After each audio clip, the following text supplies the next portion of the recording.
Assalamualaikum warahmatullahi wabarakatuh. Pada kesempatan kali ini saya akan menjelaskan tentang pengaruh begadang terhadap produktivitas mahasiswa dari kelompok 5. Baiklah, terdapat 5 tahap dalam pengaruh begadang terhadap produktivitas mahasiswa tersebut. Yang pertama adalah perkenalan, yang kedua ringkasan eksekutif, yang ketiga apa itu data, yang keempat data responden, dan yang kelima adalah kesimpulan. Yang pertama adalah perkenalan anggota kami. Yang pertama adalah Farhan Rizky Mulia, yang kedua M. Irsad Al-Fajri, yang ketiga Ahmad Arif, dan yang keempat Rahmat Belanda Afandi. Dan tahap kedua yaitu ringkasan eksekutif. Dalam ringkasan eksekutif ini akan dijelaskan tentang pengaruh begadang terhadap produktivitas mahasiswa tersebut. Pada kesempatan ini, kelompok 5 telah melakukan pendataan atau survei terhadap mahasiswa dari berbagai universitas. Pendataan dilakukan pada bulan Mei tahun 2020. Pendataan ini bertujuan untuk pengaruh begadang terhadap produktivitas mahasiswa. Pendataan dilakukan dengan cara menyebarkan form melalui media komunikasi seperti Sebelum melakukan pendataan, kami terlebih dahulu menentukan data dan pertanyaan apa saja yang akan dimasukkan ke dalam form yang nantinya akan disebarkan. Di sini, kami membagi informasi yang kami perlukan menjadi dua, yaitu data diri dan pengaruh begadang terhadap produktivitas mahasiswa. Dari hasil penyebaran form, kami memperoleh sebanyak 102 responden selama 7 hari pengumpulan data. Pencapaian ini mencukupi batas minimal yang dibutuhkan, yaitu sebanyak 100 responden. Tahap ketiga yaitu apa itu data.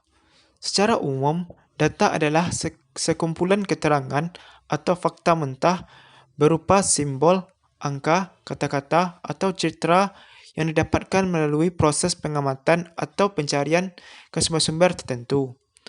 Berdasarkan jenisnya, data dapat dibagi menjadi dua jenis, yaitu satu, data numerik. Data numerik disebut juga dengan data kuantitatif. Data numerik adalah data yang penulisannya mempergunakan aspek pengukuran, perhitungan, rumus, dan kepastian data numerik. Yang kedua, data kategori. Data kategori disebut juga dengan data kualitatif. Data kategori adalah data yang penulisannya mempergunakan aspek-aspek kecenderungan dan perhitungan numerik, situasional deskriptif, interview mendalam, analisis isi, dan story. Data kategori dibagi menjadi dua jenis, yaitu data nominal dan data ordinal. Tahap keempat adalah data responden. Berdasarkan data responden yang kami dapatkan, kebanyakan yang merespon adalah perempuan, yaitu perempuan sebanyak 56 orang, sedangkan laki-laki adalah 46 orang. Dan pada umur, terlihat pada grafik umur responden tertinggi adalah yaitu 20 tahun dan 19 tahun. Dan yang paling sedikit terjadi pada umur 23, 24, dan 25 dan 26 sebanyak 1 orang. Dan umur 22 sebanyak 5 orang, 21 sebanyak 11 orang, dan umur 18 tahun sebanyak 4 orang. Berapa jam mahasiswa tidur? Dalam survei yang kami dapatkan, beberapa mahasiswa mempunyai perbedaan jam tidur. Seperti data yang kami dapatkan, 4 hingga 5 jam adalah jumlah waktu tidur rata-rata pada responden. Dan yang sedikit adalah waktu minimal tidur, yaitu lebih dari 9 jam, sangat sedikit sekali respondennya. Kepuasan tidur. Dalam survei yang telah kami lakukan, kepuasan tidur para responden ialah biasa saja.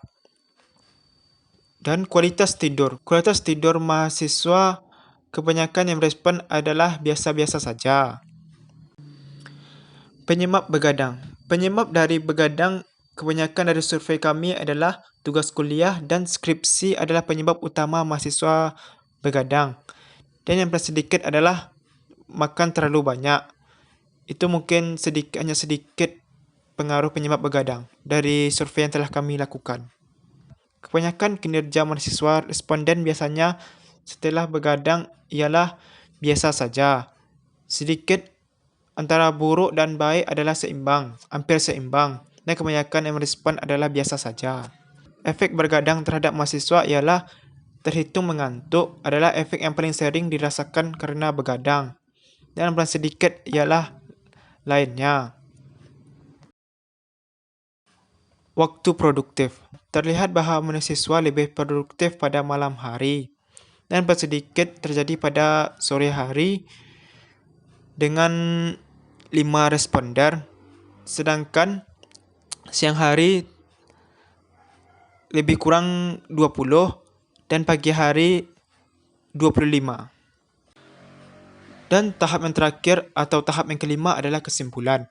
Dari pengumpulan data yang kami lakukan, dapat disimpulkan bahawa banyak mahasiswa yang melakukan aktivitas begadang.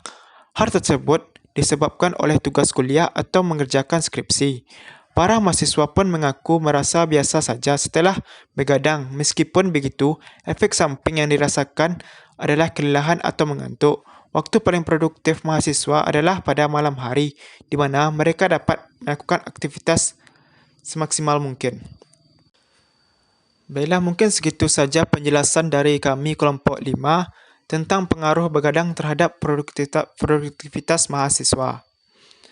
Semoga penjelasan yang saya berikan dapat dipahami dengan mudah oleh para penonton sekalian. Saya ucapkan terima kasih. Assalamualaikum warahmatullahi wabarakatuh.